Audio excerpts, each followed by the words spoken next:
महाप्रभु जगन्नाथ जी सोते ही नहीं है बिना गीत गोविंद के, जब तक गीत गोविंद का पाठ नहीं होता नहीं सोते।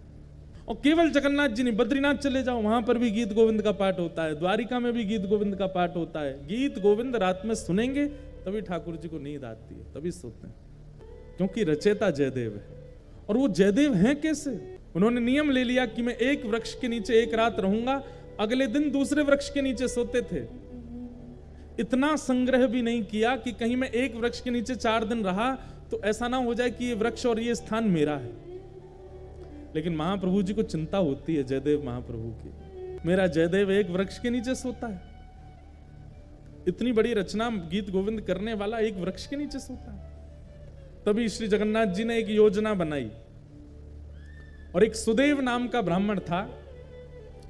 उस सुदेव ब्राह्मण के कोई संतान नहीं थी।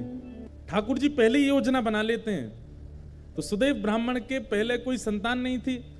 तो सुदेव ब्राह्मण ने जगन्नाथ महाप्रभु से कहा कि भगवान एक संतान का सुख मुझे दीजिए, मैं वचन देता हूं उसकी बाल्यावस्था पूरी हो जाने के बाद जैसे ही वो बालक कुमार अवस्था का होगा मैं आपके चरणों में निवेदित कर दूंगा, वो बालक आपका हो जाएगा। फिर ये मेरा वचन है आपको।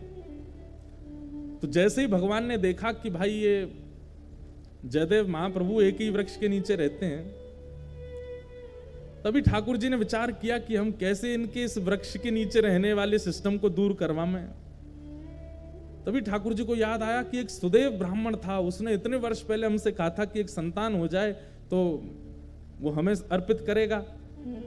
और ठाकुर जी की कृपा से उस सुदेव ब्राह्मण के यहाँ एक पुत्री ने जन्म लिया। महाप्रभु जी ने विचार किया कि उसकी पुत्री अब विवाह के योग्य हो गई है।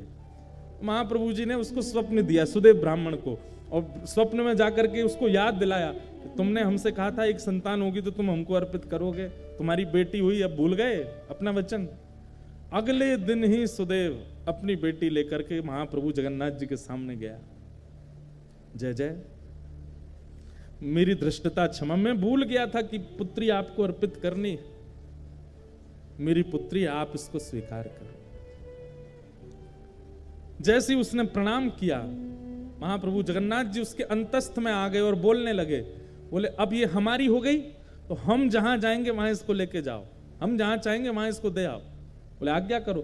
बोले एक वन में एक जयदेव महाप्रभु हैं, गीत गोविंद की रचना जिन्होंने की, उनसे जाकर के अपनी बेटी का ब्याह कर दो। पद्मावती नाम था उनका।